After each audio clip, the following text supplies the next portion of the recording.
Hello, my friend. Welcome to Whisper Before Sleep Stories. I'm David, your storyteller, sharing timeless tales from ancient legends and medieval myths to modern-day stories full of feeling. Here, you'll be wrapped in a soothing voice, relaxing sounds, and a calming space that helps you release tension, quiet your mind, and fall into a deep, restful sleep. I hope each story brings you a sense of peace, connection, and a touch of magic for your soul before you close the day. You know how sometimes the weather seems to speak, not with words, but with mood. The way a drizzle makes everything smell a little older, and the streets feel like they've been holding their breath for centuries. You're walking through a town like that now, a place you hadn't planned to visit, but somehow ended up in anyway. The sky hangs low, like it's just about to rest its forehead on the rooftops. The rain isn't heavy, just soft enough to blur the edges of things. It makes the lamplight look like melted honey smeared across the wet cobblestones. Your shoes make that pleasing sound, half squelch, half sigh, as you shuffle along the curved lane that loops gently downhill. You smell something warm, not just bread, but something older, deeper, as if you've wandered into a memory you never made. You've heard the story before, from a cab driver once, or maybe a hairdresser who swore it happened to her aunt. A bakery, one that only opens its doors when it rains in the evening, never on a sunny day, never in the morning. Some say it appears only to those who need it. And yet, there it is, just to your left now. A short flight of stairs leading down into what looks like a cellar. There's no sign. Only an old wooden door, painted teal faded, chipped, like it's tried being forgotten and didn't quite succeed. And on it, in little brass letters, a phrase etched so faintly you almost miss it. Rain welcomes the hungry heart. You laugh softly, the kind of laugh that fogs up your thoughts, makes them quiet again. You reach for the handle, but before you get comfortable, take a moment to like the video and subscribe. But only if you really like what I do here. And if you're still with me, let me know where you're listening from and what time it is there down in the comments. It's always lovely to see where in the world these stories land. The air smells of cinnamon, rain-soaked herbs, and something sweet you can't quite name. There are no customers here, just one person behind the counter wiping her hands on a flour-speckled apron.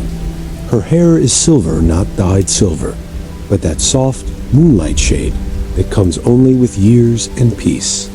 She looks up and smiles at you, like she's been waiting. Not today, not this week, but maybe since you were born. You don't speak at first. Words seem too loud for this place. The shelves behind her are lined with strange shapes, braided loaves with glistening tops, round buns sprinkled with tiny edible flowers, long flaky rolls that gleam like lacquered wood. You spot something shaped like a tiny pillow, dusted with rose sugar. Another glimmers faintly blue, like it was glazed with a piece of dusk. You clear your throat. I didn't know this place was real. The woman chuckles, and the sound settles on your shoulders like a shawl. Most people don't, she says, then gestures to a little wooden bench beside the window. But you're here, and it's raining. That's all the invitation we need. You sit, the cushion sighs under your weight, and the wood is warm, as if someone sat there just a minute ago. Outside, the rain taps a lullaby on the glass, steady and slow. The baker moves about with a rhythm that seems choreographed by memory rather than intent. She doesn't ask what you want. She simply starts to prepare something, humming under her breath an old tune that reminds you of kitchens you visited as a child, of grandmothers who didn't need recipes. As she kneads, you notice an odd painting on the far wall. It shows a street much like the one you walked down, but it's from centuries ago. There are carriages and gas lamps, and people in long cloaks. But the bakery, it's there too, in the exact same place. That's London, the baker says, noticing your gaze. The year 1791. The bakery opened then too, always on rainy evenings. You blink. It's the same bakery? She nods, folding dough like it's a letter she's sealing. It moves sometimes. Or maybe the world moves around it. There's an odd, comforting pause after that. You want to ask more, but a part of you feels like you already know the answers. She slides a tray into an oven you didn't even notice before. No sound, no smoke. Just the faintest warmth blooming into the room like a candle behind thin paper. You probably won't survive this, she says suddenly. Your heart jumps. Then she smiles again. This moment. You won't survive this moment, because it will pass. They all do. But some moments. She gestures at the room. Some moments pass through you and leave something behind. You nod slowly. You think you understand? Outside, the rain deepens and the bakery glows just a little warmer. The scent reaches you first, before the tray leaves the oven, before she even opens the door. It's thick, golden, sweet in a way that doesn't quite smell like sugar, but more like something remembered. Like a cake once made by someone who hummed the same lullaby the baker did. The kind of scent that makes you pause mid-breath, just to hold it in. She places the tray on the counter without a word. You notice the oven didn't open. There was no puff of heat, no hiss. Just the quiet reveal of 4 delicate pastries, round, golden, and topped with a glaze that catches the light like raindrops on glass. She places one in front of you, on a small, worn ceramic plate. No fork, no napkin, just the pastry, still warm, waiting. You lift it to your lips. The moment you bite in, the bakery shifts, not physically, not in a scary way. Just something about the light, the temperature, the silence. It all rearranges itself, like someone turned the page and you slipped into a new paragraph. You taste honey first, then a little citrus, then something unfamiliar, but soothing like lavender without the floral fuss, or vanilla with the edges filed down. You close your eyes, and you see something. Not quite a memory, but a moment. A wooden bridge, rain tapping softly. Someone's hand brushing yours, and neither of you pulling away. You know it didn't happen, but it feels like it did. And it makes your chest ache in that sweet, empty way that has no name. When you open your eyes again, the baker is watching you, smiling faintly. She says nothing. You say quietly, "That wasn't just food." She shrugs. Every pastry has its moment folded inside. Some are yours, some are borrowed. You watch as she picks up a second pastry and places it on the plate. This one looks different, dusted with pale blue sugar, and shaped more like a tiny scroll than a bun. She sits across from you, not behind the counter now, here, at the table. Close enough that you see her apron has embroidery on the hem, little stars stitched in silver thread. "I don't bake like most people," she says. "I don't follow recipes. I follow feelings. Every rainy evening, I listen. To the storm, to the silence, to what's been missing." You ask her how she learned to do it. She reaches into her apron and pulls out a folded piece of parchment. The edges are crumbling, browned by time. She opens it with careful fingers. "My grandmother," she says softly. "She was a baker in Alexandria, Egypt, a long, long time ago." You lean forward. "She told me that in the 1st century AD, the city had a bakery unlike any other. Not for its flavor, but because of what they put into the dough. Memories, spices from vanished islands, dust from scrolls in the great library, crumbled and whisked in with the flour." You almost laugh, but the way she says it makes you stop, because it doesn't sound like a joke. They believed bread could hold more than grain. They needed in stories, sometimes songs. They said, if you ate the right loaf on the right night, it would bring back a word you'd forgotten, or a dream you hadn't had yet. You stare at the scroll. The parchment shows symbols curved, precise, looping like musical notes and vines. "But Alexandria's bakery burned," she says. Like the library, gone in smoke. Or so we think. You ask gently, what happened to her? Your grandmother? The baker tilts her head. She said something to me once. Something I didn't understand until the first time the rain opened the door. She said, if the world forgets the stories, the ovens will remember. The blue sugar pastry is still waiting on the plate. You take a bite, and the room folds again. You're in a long hallway now. The bakery is still around you, but wider, deeper, older. The walls are lined with doors, each made of mismatched wood, some with hinges made of coral, others with knobs of stone or bone or glass. The smell in the air has changed. It's darker now, spiced, rich with cinnamon, anise, maybe even cloves. Not overpowering, just enough to remind you of evenings long before the one you're in. The baker stands now, guiding you through the hallway. We keep more than bread here, she says. Some evenings, I bake things that can't be named. A sadness no one's owned. A hope someone left behind. A love letter that never got mailed. You touch one of the doors.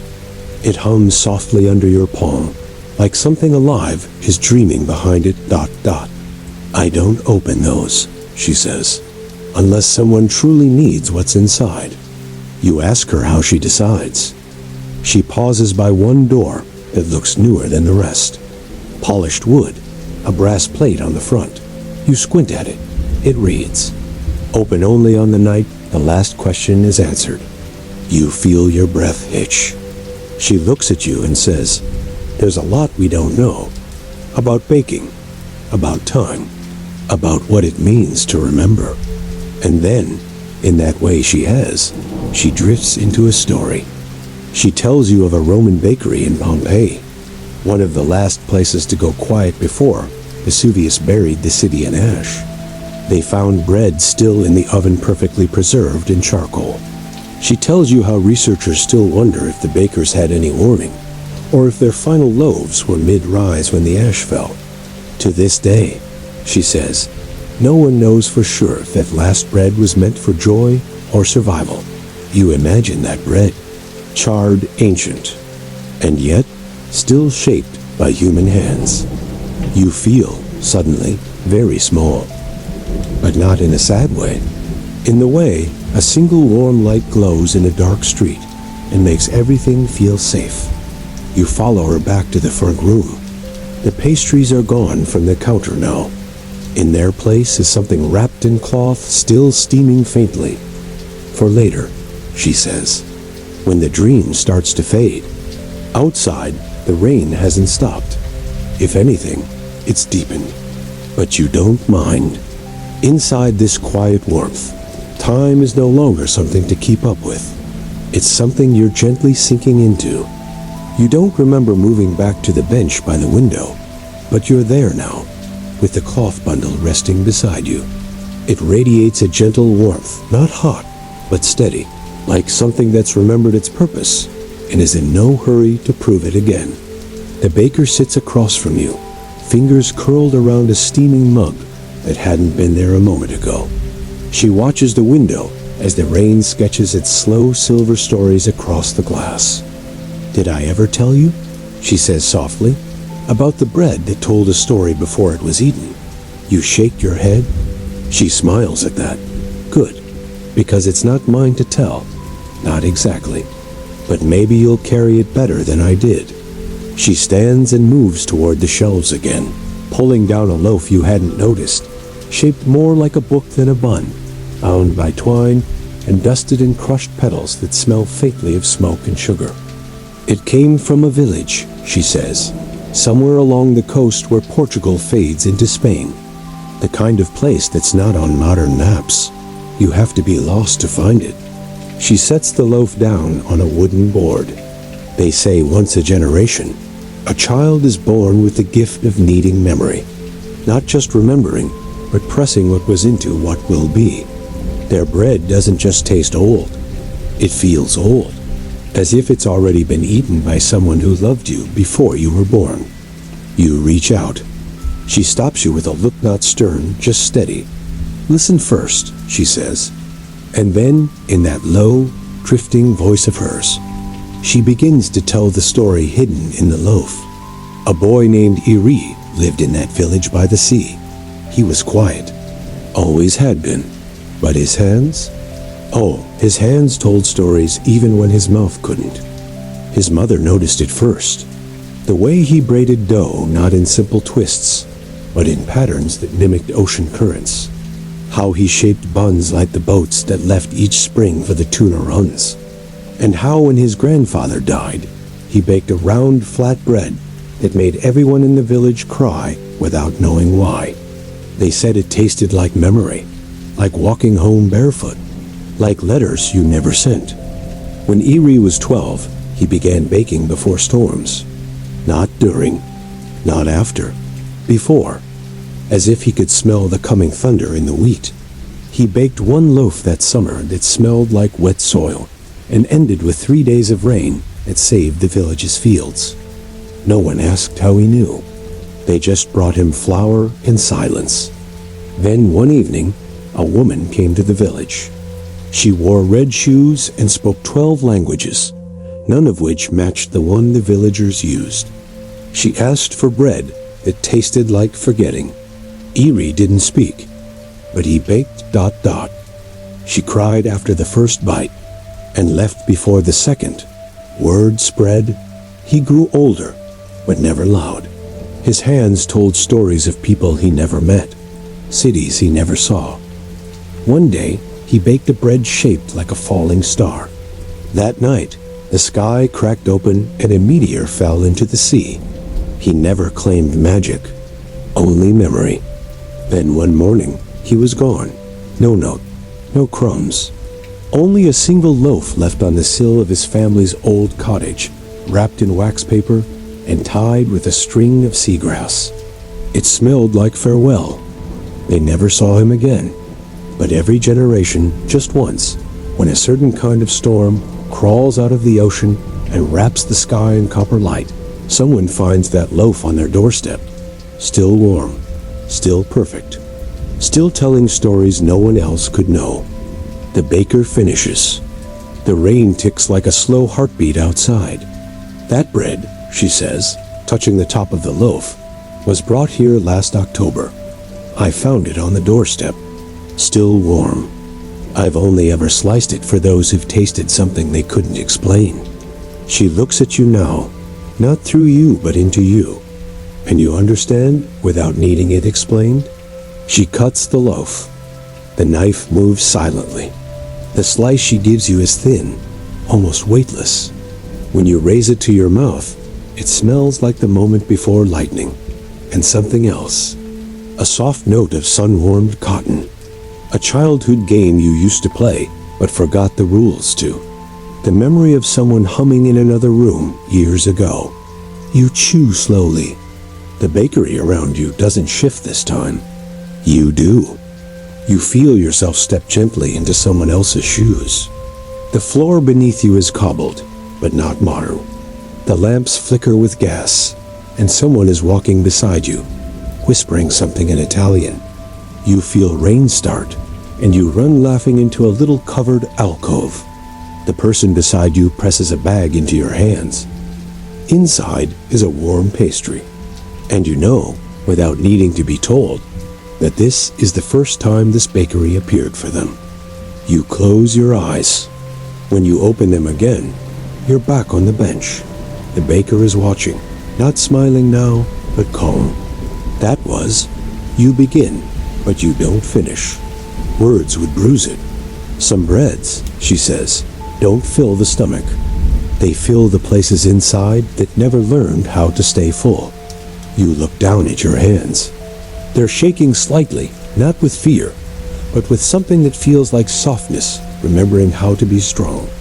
You want to ask her if the bakery will be here tomorrow, but you know better. Instead, you say, what happens when the stories run out? She raises a brow. They never do. The world forgets faster than we can bake. You both sit in that thought. Outside, a single strike of thunder rolls somewhere distant. And just for a moment, You think you hear a child's laughter tucked inside it. The thunder fades like a yawn after a long evening low, drawn out and soft at the edges. You lean back on the bench, letting your shoulders fall. The room seems to hold you now, as if the walls have subtly curved in, just enough to cradle your thoughts, keep them from spilling out into the rain. The baker walks to the back of the shop. She moves like time does when it doesn't need to be counted fluid, slow, and without apology. You follow her instinctively, not feeling your feet, but knowing each step is necessary, like a page turning itself. She leads you through a narrow archway made of stone, where vines of ivy curl through cracks in the mortar. This part of the bakery is darker, not cold, just deeper, like a well-lit cavern.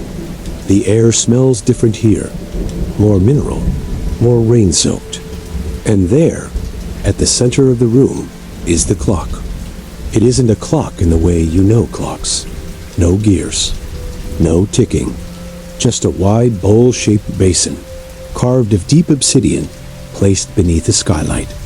Rain falls directly into it one drop, at time steady, unhurried.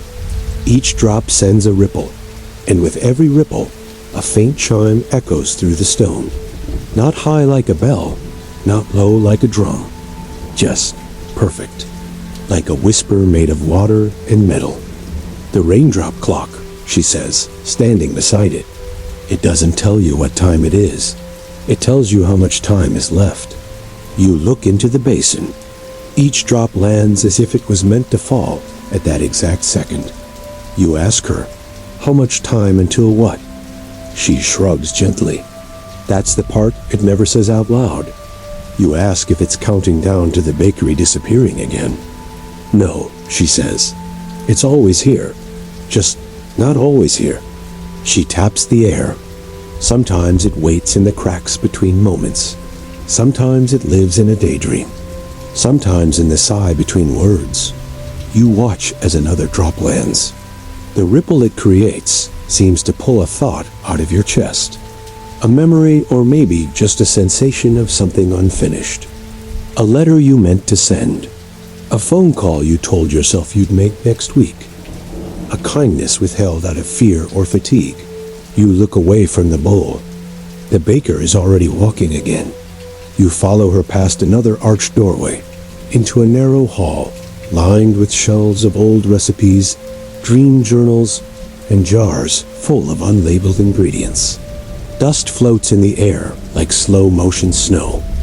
She stops before a door you somehow didn't see earlier. It looks like it's made of river stone smooth, with small, glowing cracks along its seams. The handle is brass, shaped like a question mark turned sideways. You can leave whenever you want, she says quietly, but this door doesn't always remember you. You frown. It forgets, she says, sometimes. If you open it while your heart is still full of noise. If you haven't digested what you've tasted. If you try to walk out too soon.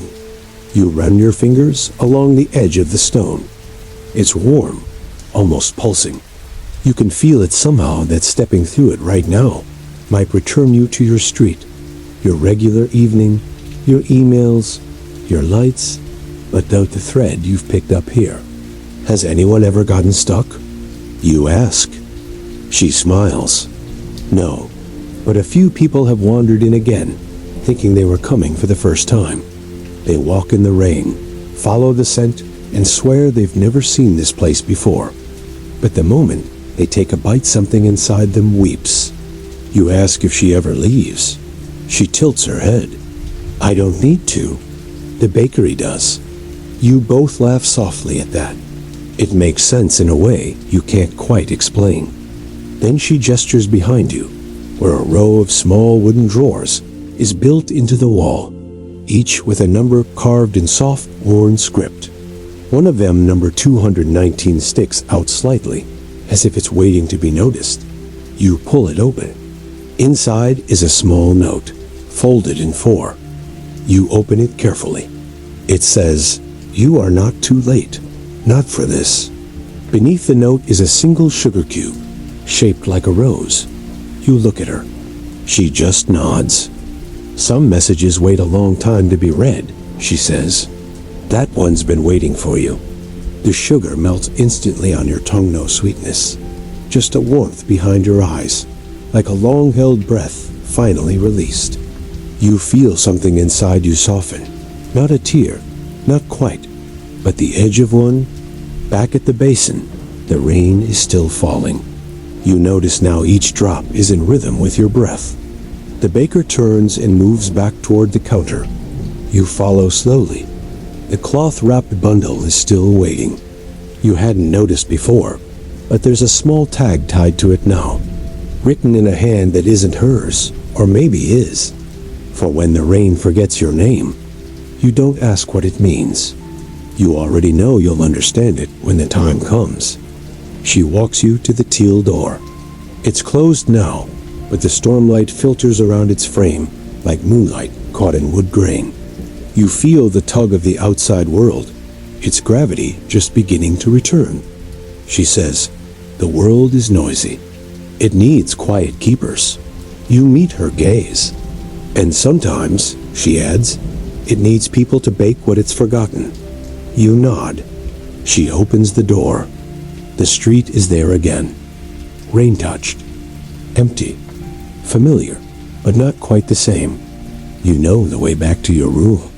You'll walk slowly. Let the bundle warm your side. Let the scent of honey and something you can't name cling to your sleeve. You don't turn to look back, but you feel the door close behind you, and you know that somewhere behind it, a new loaf is rising. You step out into the night, and the rain meets you like an old friend gently, curiously, as if it had been waiting for your return. It's heavier now, but not cold. The kind of rain that soaks without urgency, the kind that paints everything in reflection and hush ... You walk slowly. The cloth-wrapped bundle stays warm under your arm, and the scent it carries is delicate, now more memory than aroma. You wonder for a moment if anyone walking past would notice. Would they pause, turn their head, sniff the air, and feel something stir within them they couldn't explain? Maybe. The town seems quieter than before. The lamplight falls in longer strokes. The reflections on the wet cobblestones shimmer and stretch, pulling light where it doesn't belong. You pass closed cafes, shuttered bookshops, and that one green door you saw earlier, the one with the crooked doormat. There's a thought in your head now, a quiet one, that maybe, just maybe, the world is full of secret places like this. Doors that don't open unless it rains. Rooms that don't exist unless you need them to. You pause beneath an awning. The street curves ahead, its darkness dotted by warm window glow. You look up at the sky, clouds moving like ink on wet paper. A breeze carries the scent of the bakery back to you one last time, as if to say, yes, it happened. Yes, it was real. The bundle shifts softly under your arm. You unwrap it. Inside is a single loaf, simple, round, and brown as an old book.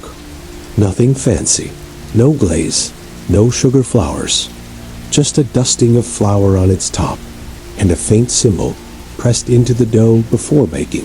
You run your fingers over it, a spiral, maybe, or a fingerprint, or both. The first bite is nothing like the pastries. No sweetness. Instead, it tastes like dusk, like the warmth of your own kitchen light after a long journey, like the creak of an old chair that remembers your shape. It tastes like stories that don't need telling because they've already been felt. And just like that, something inside you lets go. You don't notice the tears, only the weight that leaves with them. You take another bite. This one tastes like the question you never dared to ask, being met with a smile that says, you didn't have to. You sit down right there, on the edge of a quiet step, rain at your feet, bread in your hand. A cat watches you from under a bench across the street, tail curled. Even it seems to know something passed through tonight, something not meant for catching. And in that moment, you realize the bakery didn't give you answers. It gave you peace with the not knowing. Peace with the silence between words, with the spaces between memories. Peace with the unfinished letters and the laughter you forgot the reason for. You take a final bite. The loaf is small. It was never meant to last the night. There's a wind down now. Inside your body, a soft dimming. Like lights lowering in an old theater before the velvet curtain falls. You let the silence expand. You close your eyes. The rain continues. The bench beneath you is just wet enough to remind you that you're real, but just warm enough to make you forget what day it is. You lean back. There's no need to go anywhere. Not yet. Your breath softens, one after another. Deep, slower now. Like the sea when it's done talking.